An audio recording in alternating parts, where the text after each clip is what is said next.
Podcast Endorfinas, descubriendo el mundo legal y gerencial del deporte profesional, con Arturo Marcano. Bienvenido a un nuevo capítulo, dosis o episodio de Endorfinas. Hoy es uno de mis temas preferidos, ¿no? Porque ya es la antesala a las negociaciones, o es parte ya de las negociaciones del nuevo convenio laboral. Pero antes de entrar de lleno al tema, quiero agradecer al cuartobat.com. Los invito a leer cuartobat.com y la revista de Cuarto Bat con todo el contenido sobre el béisbol en México, el béisbol a nivel internacional, y realmente hacen un trabajo extraordinario que yo recomiendo y siempre he recomendado. Así que cuando terminen de escuchar aquí el episodio, vayan directo a cuartobat.com. El tema del tope salarial, indudablemente que va a ser el tema principal de la próxima negociación del convenio laboral que vence el año que viene.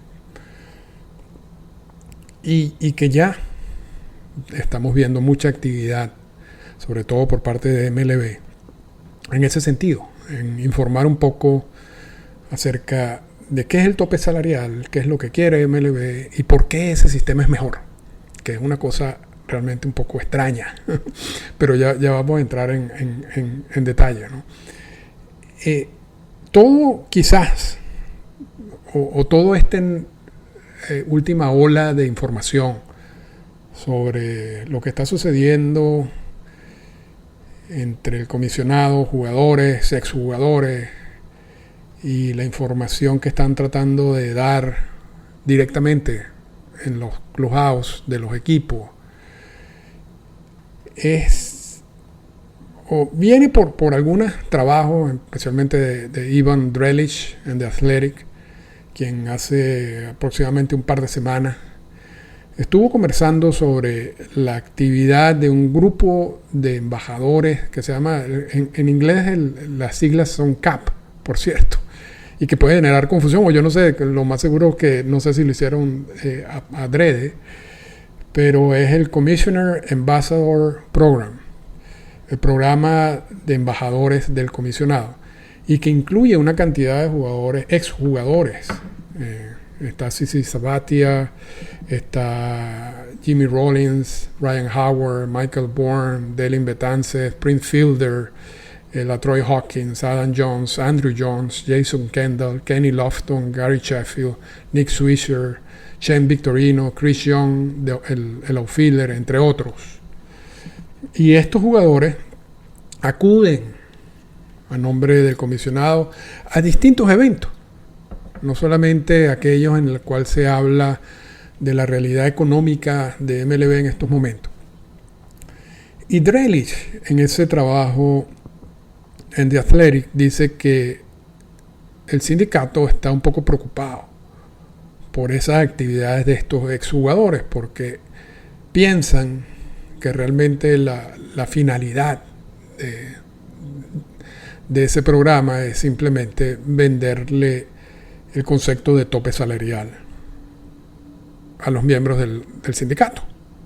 No por vía directa de Rob Manfred o de cualquier ejecutivo de la oficina del comisionado, sino por vía de algún exjugador, en el cual hay cierta conexión, por supuesto. Eso es lo que dice Drellich, o lo que dijo Drellich en ese artículo publicado por The Athletic. Luego de allí, Drellich va a un podcast con David Samson, a quien a mucha gente le gusta el podcast. Creo que se llama Nothing Personal, nada personal. A mí no me gusta, quizás por la personalidad de Samson, pero bueno, realmente eso es lo de menos. Lo importante es que Samson invita a Drellich a su podcast, y Drellich está explicando un poco la razón por la cual publicó ese artículo, ese reportaje en The Athletic. Y Samson lo interrumpe al principio y le dice: si me hubieras llamado a mí, te hubiera dicho que ese artículo básicamente no tenía ningún tipo de sentido, porque ese grupo de exjugadores no es nuevo, tiene mucho tiempo, y realmente lo que pasa es que las actividades institucionales de MLB, las diría por el comisionado, necesitan de gente que tenga más relación con el público, porque nadie conoce el abogado principal de la oficina del comisionado y nadie le interesa. Pero si va, por ejemplo, CC Sabathia, Jimmy Rollins, Ryan Howard o cualquiera otro de esa lista, se hace un poco más atractivo, ¿no? El evento institucional que sea.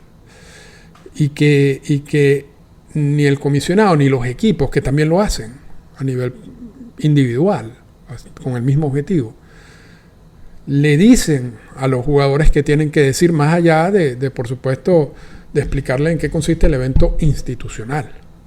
Pero que de allí a saltar a que estos jugadores van a ir a lavarle el cerebro a otros jugadores sobre el tope salarial, no parece lógico. Eso le dice Sampson a Drellich, y Drellich se echa para atrás realmente. Dice, bueno, la verdad que si lo ves desde ese punto de vista, tienes razón, pero también es importante decirlo, porque realmente uno no sabe cuál es la finalidad. Yo no la sé, cuál es la verdadera finalidad de ese programa, y Sampson insiste, ese no es la finalidad del programa. Pero bueno, eso es algo que viene ocurriendo y que está muy centrado a este nuevo empuje que quiere MLB sobre el tope salarial. Vamos a hablar un poco de la historia del tope salarial en MLB, o la ausencia de tope salarial en MLB, para que ustedes entiendan por qué MLB en estos momentos quiere presionar por lograr el tope salarial. O sea, realmente no había necesidad de hablar de topes salariales hasta 1968, que es cuando se firma el primer convenio laboral. Pero incluso en 1968 todavía existía la cláusula de reserva, que amarraba a los jugadores básicamente de por vida con los equipos. No existía la figura de agente libre. Y una de las finalidades de Marvin Miller, cuando asume en 1966 las riendas de esta versión moderna del sindicato, era la desaparición de la figura de la lista de reserva. Y eso lo logra con la decisión, en el caso de Andy Messerschmidt y McNally, en el caso de Messerschmidt y McNally, con el árbitro Peter Sist, 1975, que elimina la cláusula de reserva y que hace que la figura de agente libre sea incorporada en los convenios laborales en 1976. A partir de 1976 existe una crisis entre los dueños de equipo sobre, bueno, esto va a destruir el juego. Nosotros no podemos realmente asumir todos los compromisos económicos que van a surgir debido a la nueva figura de agentes libres. El mismo comisionado Bobby Kuhn del momento dijo, o sea, estamos a punto de quebrar a muchos equipos. Y la figura de agente libre acababa de ser incorporada en los convenios laborales.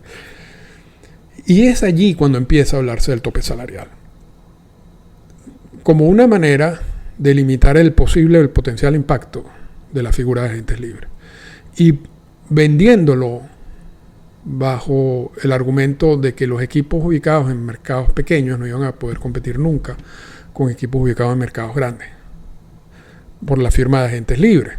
Y tomando como punto de comparación la NFL, los dueños de equipos decían, vean como en la NFL, independientemente si tú estás en Buffalo, que es una ciudad muy pequeña, tú puedes competir con Dallas, porque realmente el sistema de topes salariales permite que eso ocurra.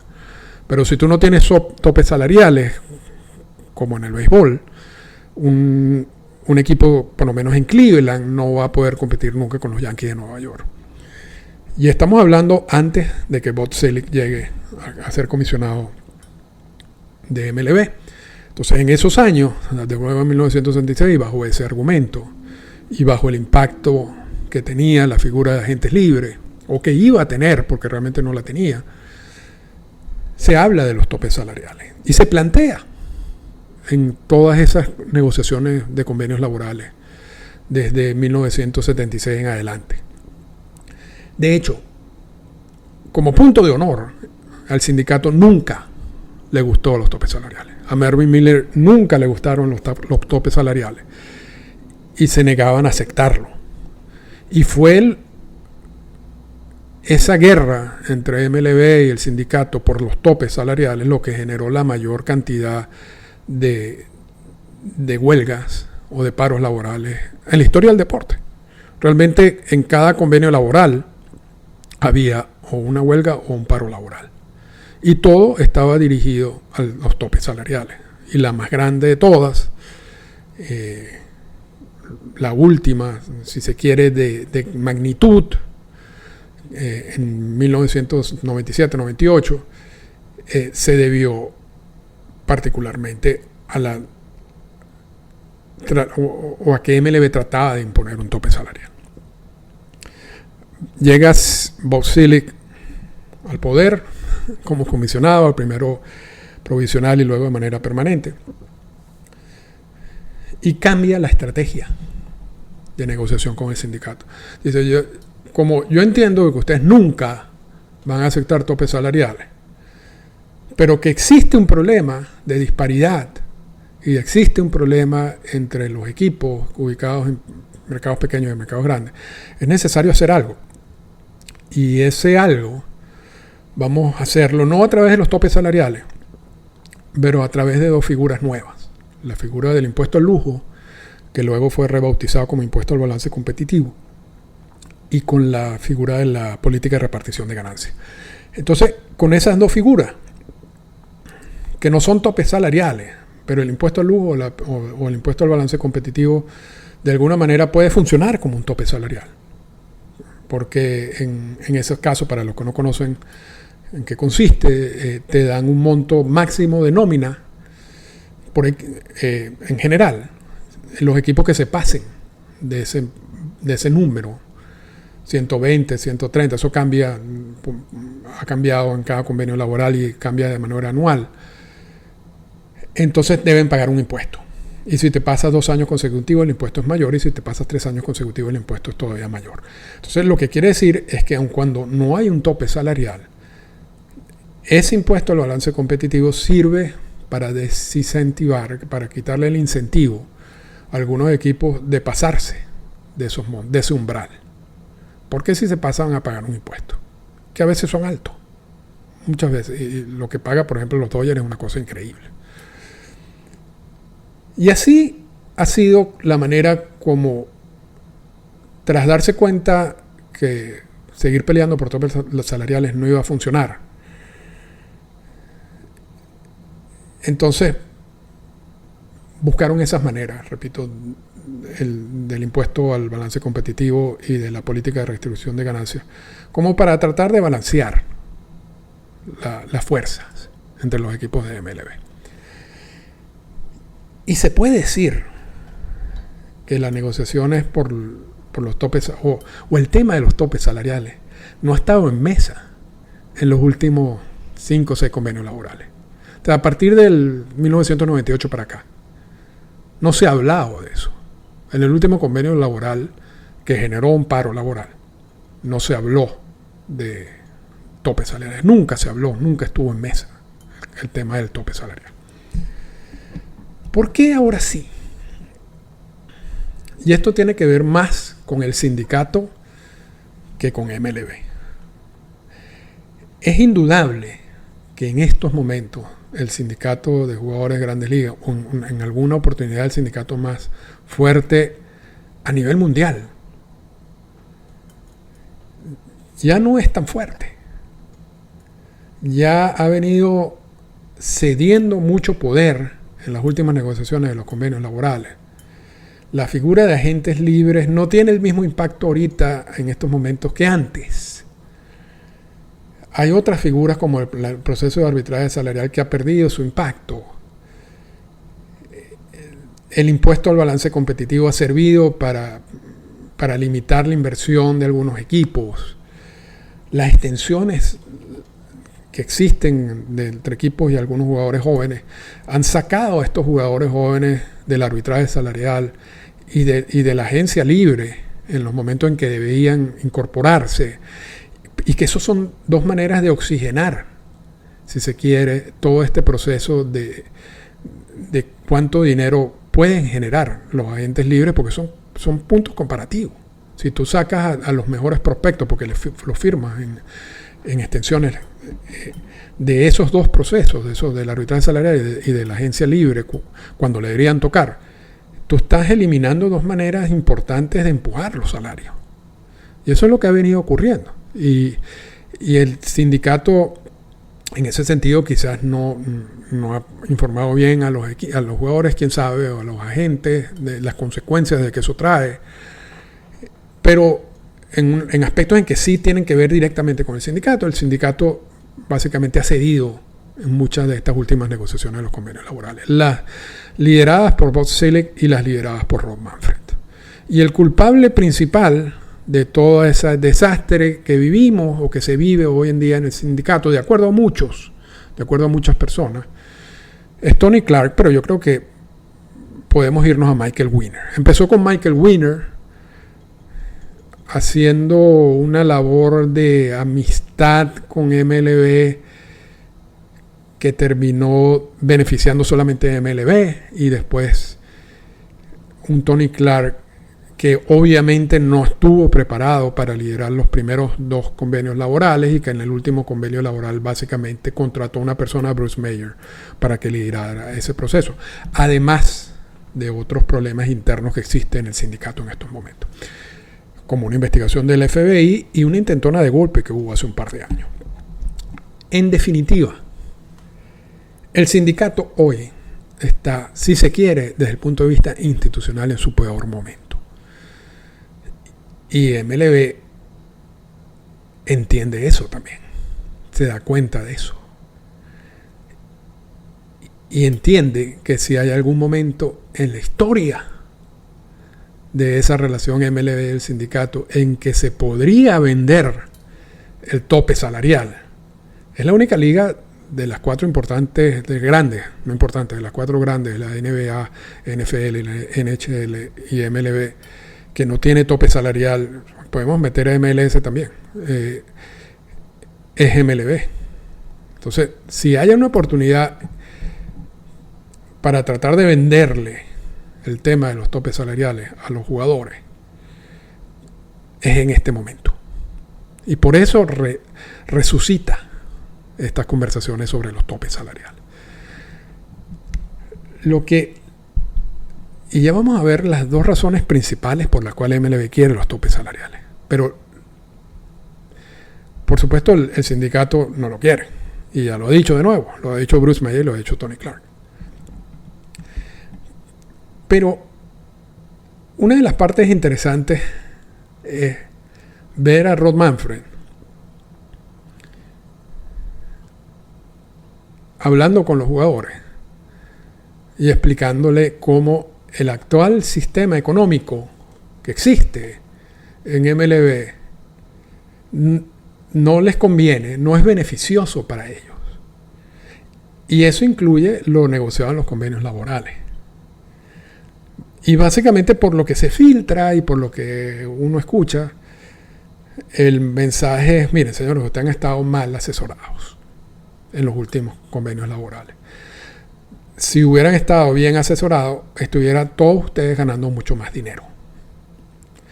Y lo que hace un tope salarial realmente es unir, cuando la liga va aumentando en ingresos, que es lo que ha pasado con MLB en los últimos años, y es la proyección de lo que va a pasar con MLB, ustedes deberían beneficiarse de que la liga está más sólida económicamente y financieramente. Porque ese dinero debería, un gran porcentaje de ese dinero, un 50% de ese dinero debería ir destinado al pago de salario.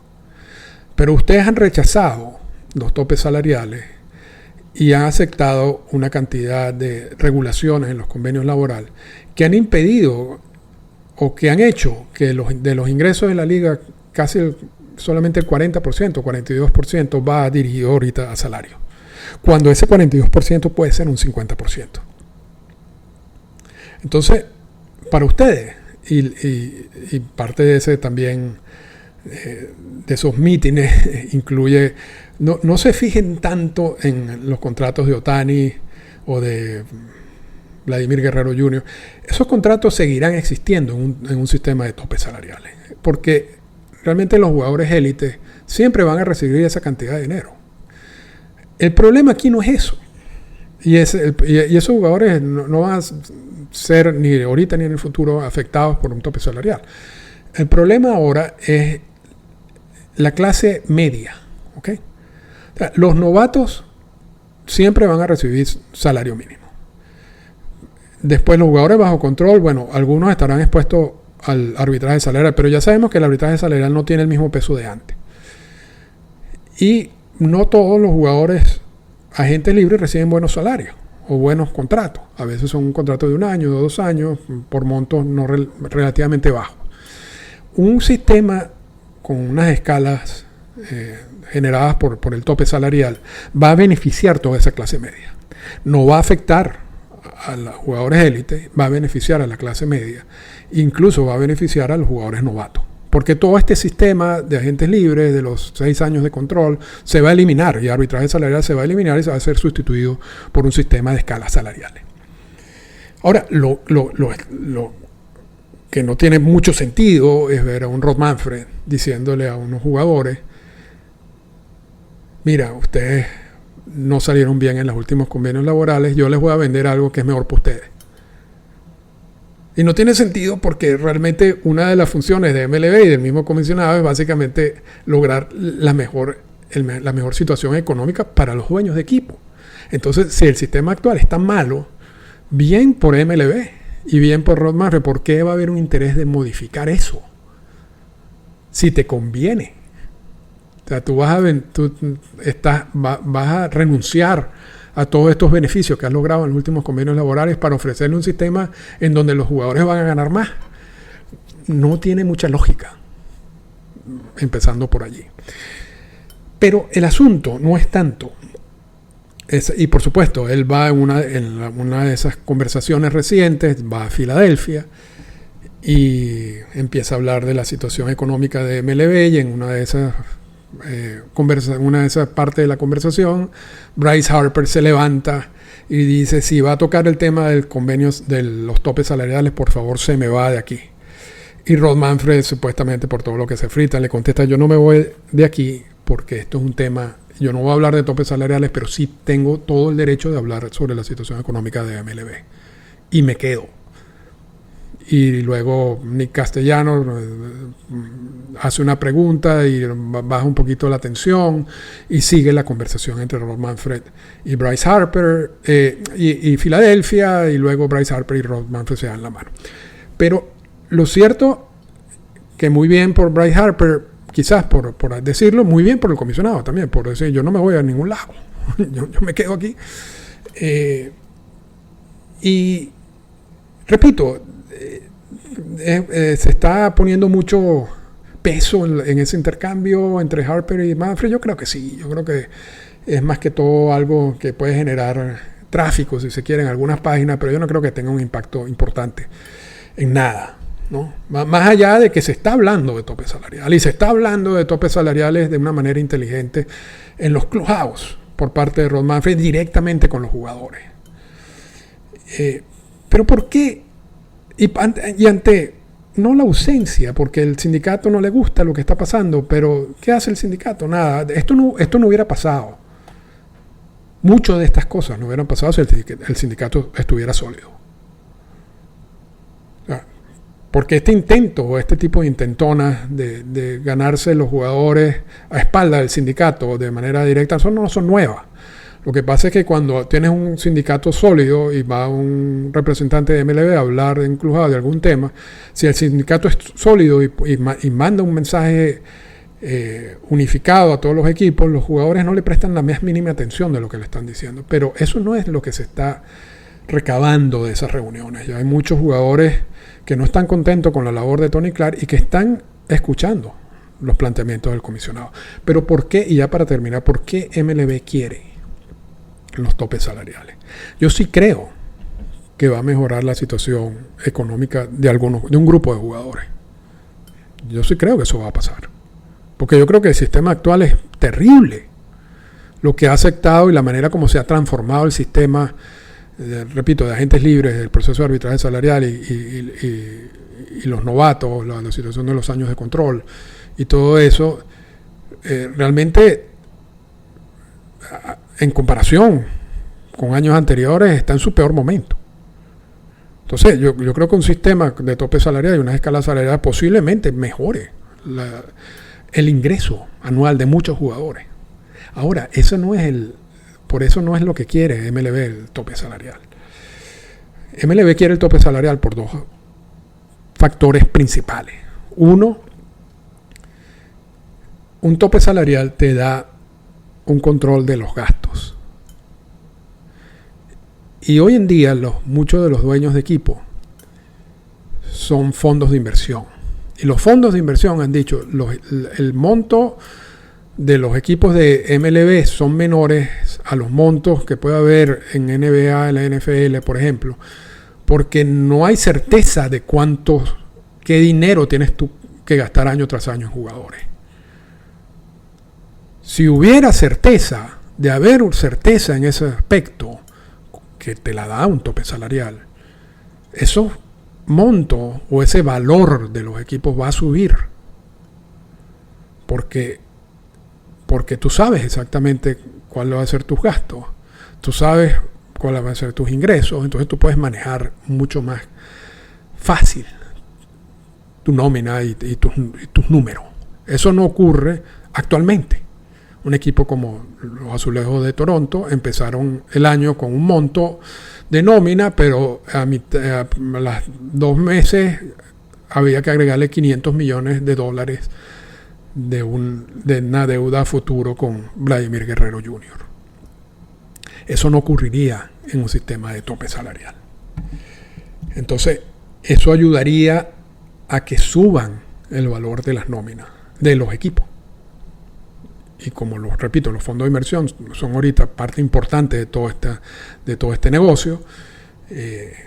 Posiblemente esto es algo muy atractivo para los dueños de equipo porque venderían parte de sus equipos a estos fondos de inversión por montos infinitos, debido a que existe un tope salarial.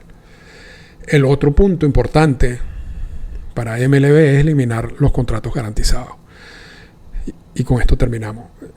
Una de las características de los agentes, de la figura de agente libre, una de las características de los contratos de MLB es que muchos de esos contratos son garantizados. Sobre todo los contratos de la agente libre. Y resulta bien difícil cuando un equipo firma un contrato garantizado con un agente libre, después anular ese contrato. Y lo hemos visto incluso en el último episodio de Wander Franco, hablamos de ese tema. Ahora, con un tope salarial tú tienes que tener cierta flexibilidad sobre los contratos.